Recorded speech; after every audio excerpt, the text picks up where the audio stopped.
Let's see if this... Oh, there we go. Hello. So now, in a couple of seconds, I will hear myself in my AirPod out on YouTube. I just want to check that the sound is good. There. I want you to activate the little square. And then I want you to choose where the square goes. Where you think that the square should go. There.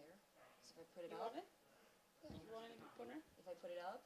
Yeah, we can do that as well. No, but then it's gonna. Oh, okay. I thought it was bigger than that. No. Then it was gonna. I like the. Yeah, that's completely fine. Usually, what we do is in the first introduction, we have the camera view, so this view. Yeah. And then when the speaker starts speaking, we go So to computer view and then on. and the little square. Okay. And then you can move that around during the speech. Depending on the slides. Yeah. Yes. So I want you to put it on camera view. And I want you to put it on computer view. And then I want you to activate the square. Perfect. Perfect. Yeah. And now we have this one. So this is not set yet. Okay. So this is the Mic one. This is the one that he's going to wear. Okay. So I want you to choose the correct volume that you think. Vi kommer välja volym nu så du ska Hello. höra. Hi. Testa lite. Test. Test. Test. Yes. Test. Yeah, perfect. And now you can give it to him and he can put it on and see what he thinks about the sound. And the thing about this sound is that if you hold your mic towards your mouth, you will hear anything, you will hear something. And then if you drift the mic away, you will hear nothing. And then you can drift the mic over your mouth again, you will hear it. You see where you actually hear anything. This is So- that mic. Testing. So he can actually, without turning the mic off and on, he can actually just bend it out and no one will hear it. No. Do you want It's- it lower, higher? I think you need to decide. Maybe a bit lower. It's a bit scratchy, the sound. Yeah. I So think some that is people good. talk very, very close to the mic, Yeah. and then you have to lower the sound a lot Yeah. because they can make the screechy sound in your ears. I think that's good. And that this sound, Yeah. it's not I nice. hope I won't do that puffy. No, no puffin. If anyone is listening out on YouTube right now, we are having a mic test, sound test, and a little bit of introduction to our amazing new coworker here. So, together with Combitech. Yes. Yes. Do you like the sound? Yeah, it's good. Good. Mm. So we going. Oh, I want you to put that. Still. Yeah, the still back. Thank you. Perfect. That's perfect. And I like to put up the little square since we don't have, so that people actually can see that someone is moving here. Perfect. And if you want to, you can see the camera view here. If you want to test the joystick. So you can see the range of motion, because you have a lot of range of motion on it. You can also zoom in if you want to. You twist it. There you go. Good. Is Christian on or 4? Christian is on. Yes. Is it 1? One, He's yes, one. he is one. Then we can do this. So now you're not on. No, good. Then I can.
Let's see. Okay. Yep. Yes, I can hear myself. Haha. Sorry, running. Hi, my name is Michaela. I work here at Goto 10. How are you guys? In the middle of eating? Perfect. I got 1 thumbs up. Good. Two thumbs up, so 3 of them. Thank you so much. So I usually ask how many has been here before. What I want to ask is, is there anyone who's new? Oh, perfect. So many people. Welcome. Welcome to Goto 10. So this is, I'm going to remove my earplug. Welcome to Goto 10. This is run by Internetstiftelsen. Internetstiftelsen are the ones that own the rights to .se and .nu. So this is how they get the funds for places like this. Internetstiftelsen also funds research and education within everything, the internet and internet related, and also internet and security related. So they teach people how to be safe on the internet, for instance. Goto 10, you are available here in Linköping, of course, but also in Stockholm and Malmö. And it is free to join and be a member. And you can, after the event, you're more than welcome to be a member. You just register on the screen over there, and then you can go in and use the facilities, sit here, and work together, and talk with people who come here, and also work here. It is free to use the conference room, the pod studio if you feel creative. We also have different opportunities to handle events here if you want to, and let your imagination flow, basically, and see what we can come up with together. Today, we have an event that is produced by Science Park, and Frederick is going to talk a little bit more about that. Thank you. Oh. I'm at this age, you know, I have to choose between seeing what to say and see the audience. So, welcome to Tech Tuesday, run by Science Park, together with the yellow spot, the magic yellow spot, together with Sectra, Nia Dynamics, SICK, and Combitech. And today we're going to listen to Combitech and Christian. But before I leave the floor to you, I would like to just briefly introduce my new colleague, Chris. He's the new event manager for Linköping Science Park. So he's the one who's going to run these things for a long time, hopefully. So if you have any questions about the events run by the Science Park, feel free to approach him. Well, very welcome to Linköping, Chris. All right, let's move on to Christian and Combitech. Yes. Welcome. Thank you. Thank you very much. Hello. As mentioned before, my role is consultant unit manager within the area of ILS. And ILS stands for Integrated Logistic Support. And what this is, I will talk about that today. First, some short words about Combitech. We are about 2,300 employees, experts, stationed all over Sweden and in the Nordic area. The biggest site is here in Linköping. We are about 450 here. And we are a tech and solution partner.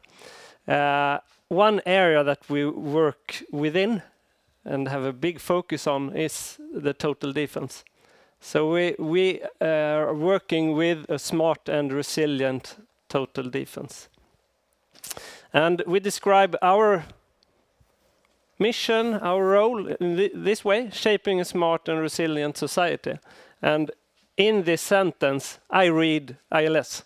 And those of you who know ILS, I guess you see that too. And the rest of you, I hope you see that when we have ended this presentation. We are a part of the Saab group, but we're not only working with Saab. We're working with a lot of other companies and businesses like FMV, the material administration here in Sweden, armed forces, defense industry company like BAE Systems, and a lot of other companies. Today we will focus on the defense part of this picture. ILS, what is that?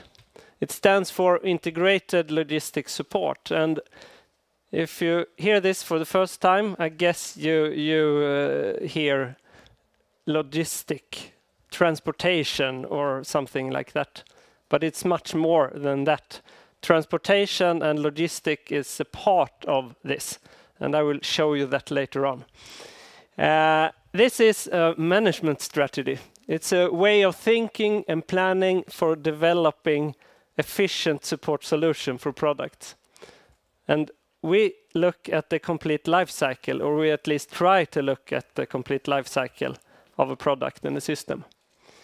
We try to create some kind of balance between the technical performance, the quality of the system, and the maintenance of the product and system. We have no fail-proof system, so we will need maintenance and overhaul, repairs, and so on. We focus on the term availability. When a country like Sweden procures new Gripen fighters, they want an effect of the product, the system. And this area focuses on the availability of such a system.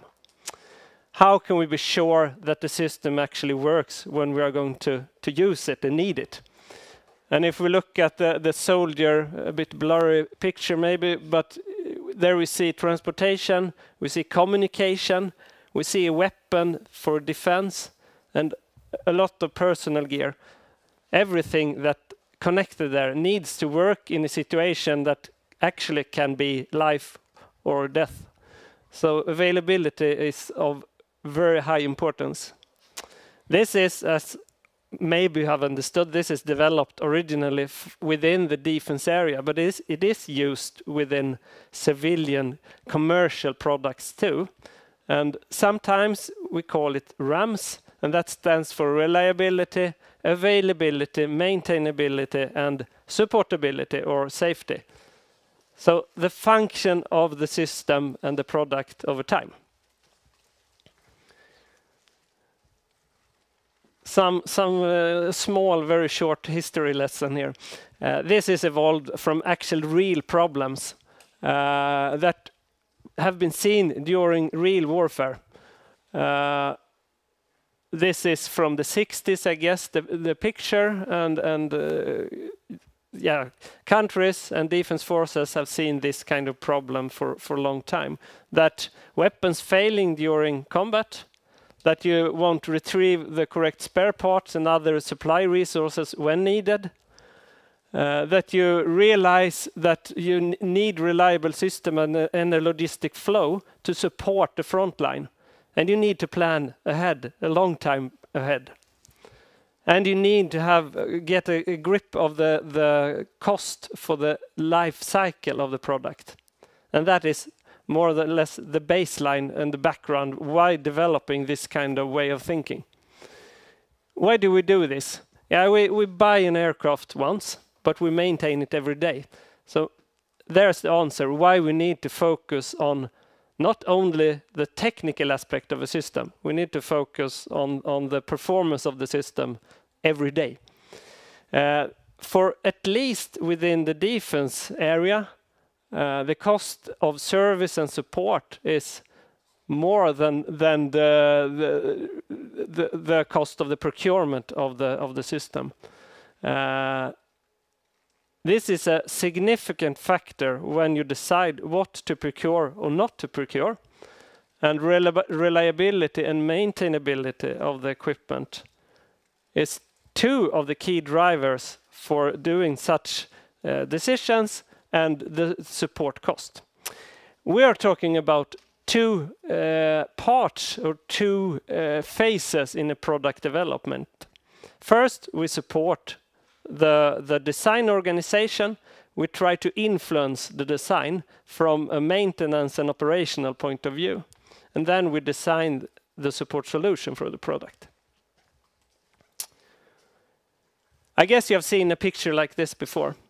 The part above the surface, yeah, that's quite common. That's the part that we look at when procuring, buying a system, maybe for ourselves. We buy a new car or something else quite expensive.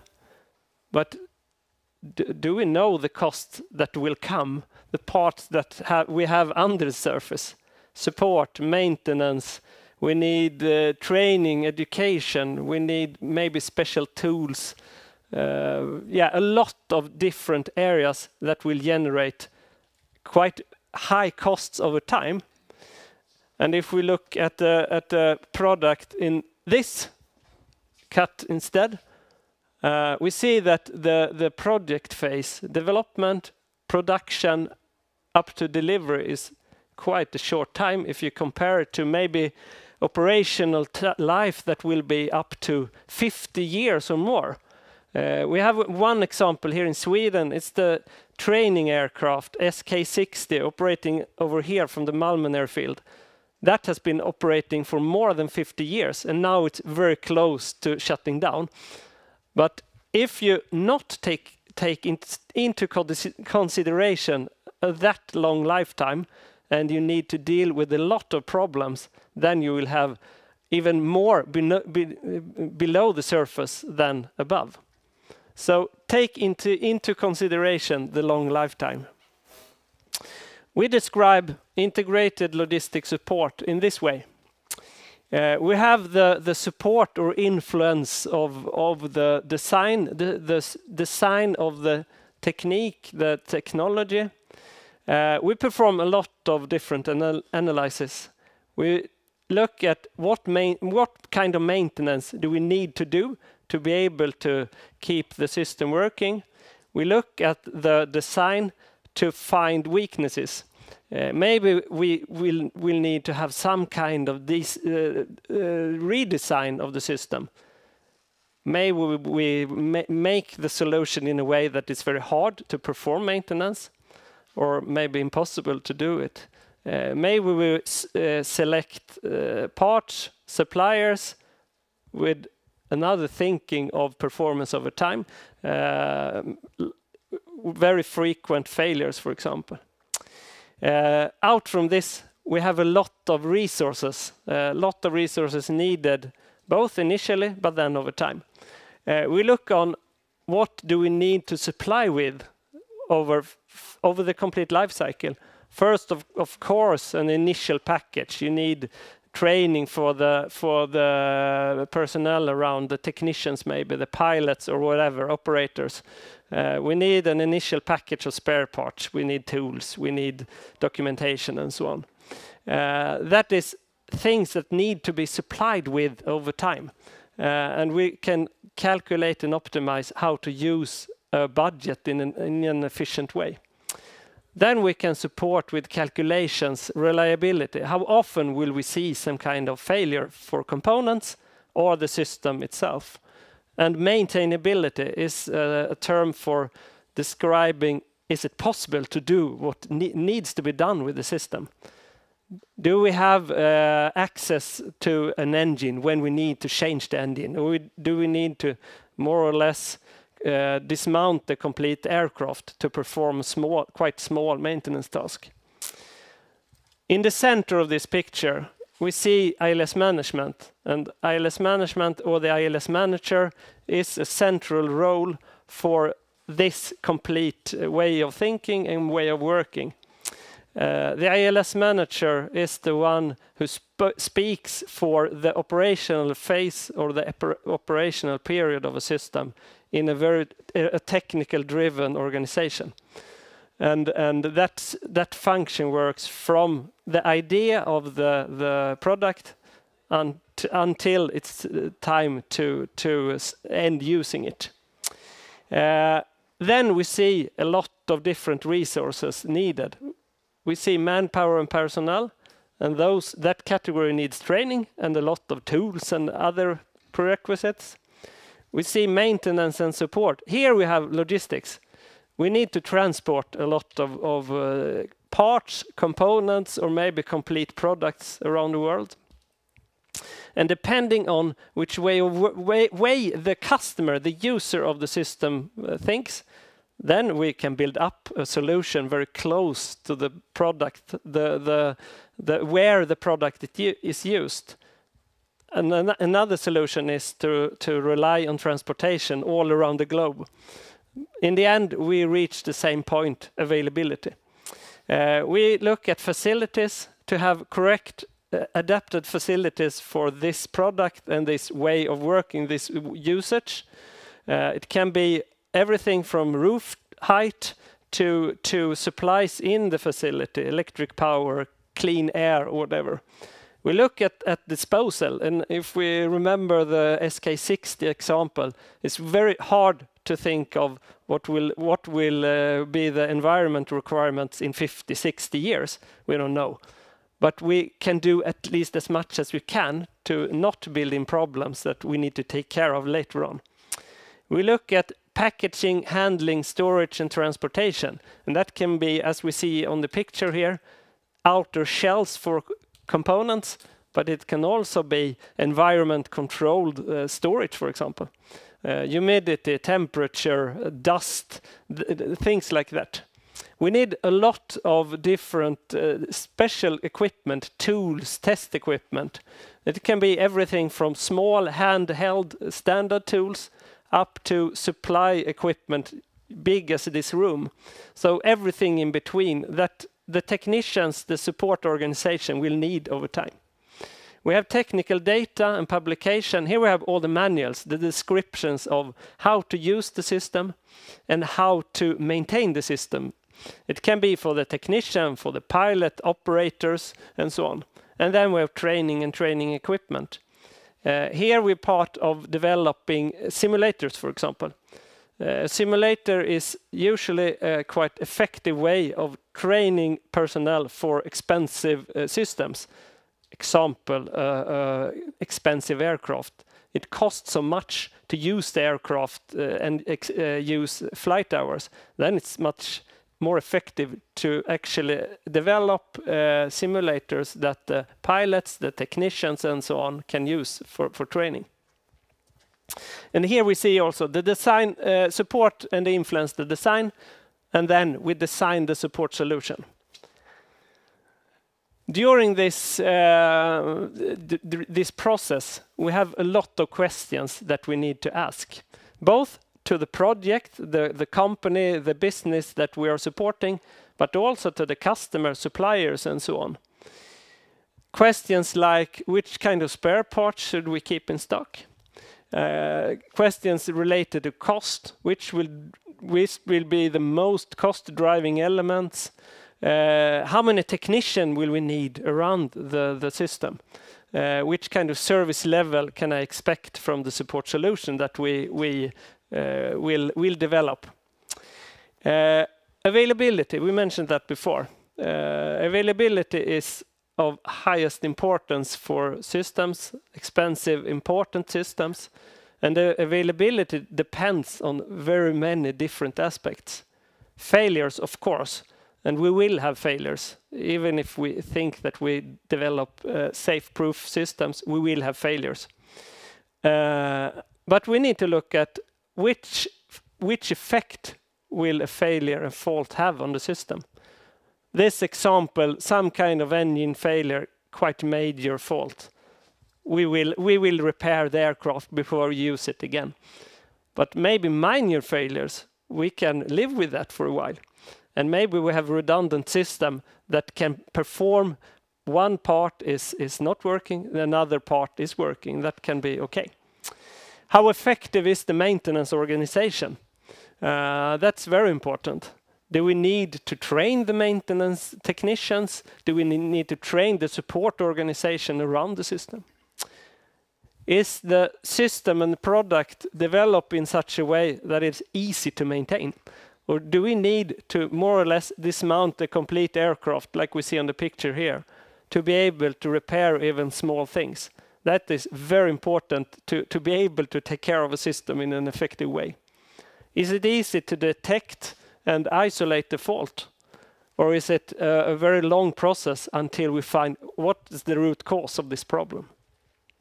We have a lot of different aspects that can impact the availability of the system. When we work as an ILS engineer, we influence the system design. We have ILS management. We perform reliability prediction, calculation of how often will we see some kind of failures. And there we have data and information such as mean time between failure. We perform FMEA or FMECA, failure mode and effect analysis, and criticality analysis. We look at the design and we see which kind of effect will a certain failure end up in. Do we see a big problem? Then we need to redesign. Or can we take care of this problem by adding more spare parts, by adding more frequent maintenance, or other solutions maybe?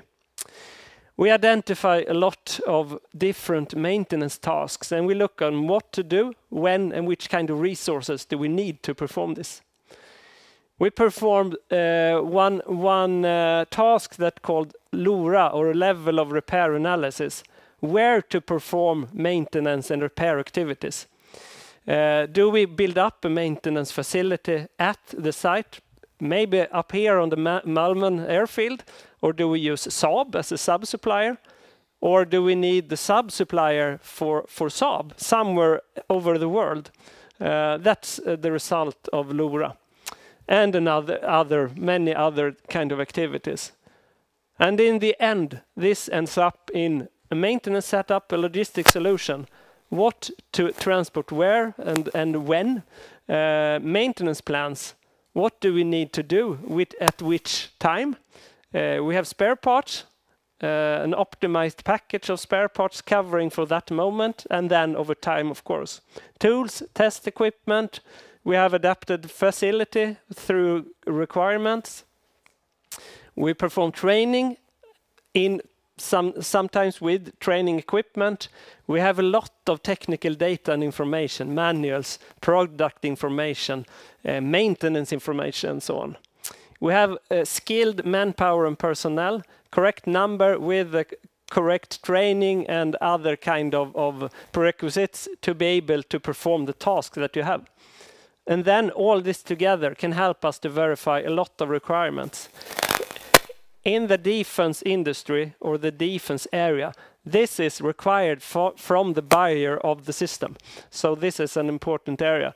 And in the end, it can look like this, not exactly like this, but you see the aircraft. This is from Hungary. You see a lot of spare parts. You see the personnel. You see tools, documentation, and so on. But this is only a small part. In the real world, you fill a very big warehouse with all of the equipment needed for only one product like this. The result of a good ILS work is improved system reliability and maintainability. We influence the system design early instead of before that we risk that we need to do a very expensive changes later on. We identify cost drivers. We focus on life support cost and life cycle cost, and we produce an effective support solution. The product is designed for some kind of performance. Then we develop the maintenance for the chosen design, and in the middle between there we have the work that the ILS engineers perform. For example, for a submarine like this. The ILS engineer, I checked out yesterday on the web page for FMV, the material administration here in Sweden. And they describe the role of the ILS engineer like this. And the ILS engineer works to make the product efficient operation and maintenance of the system. That is the task for the ILS engineer. And in our organization, we have, of course, engineers, academic background, but we also have people that have experience to work with technical system for real technician with that kind of experience, both civilian and military. We have users of military systems, and the mix of blue and white color makes a very good mix that can support the customer and the production, the area in general. And this gives the capability to support the design and design the support. And this creates value for the customer. Thank you.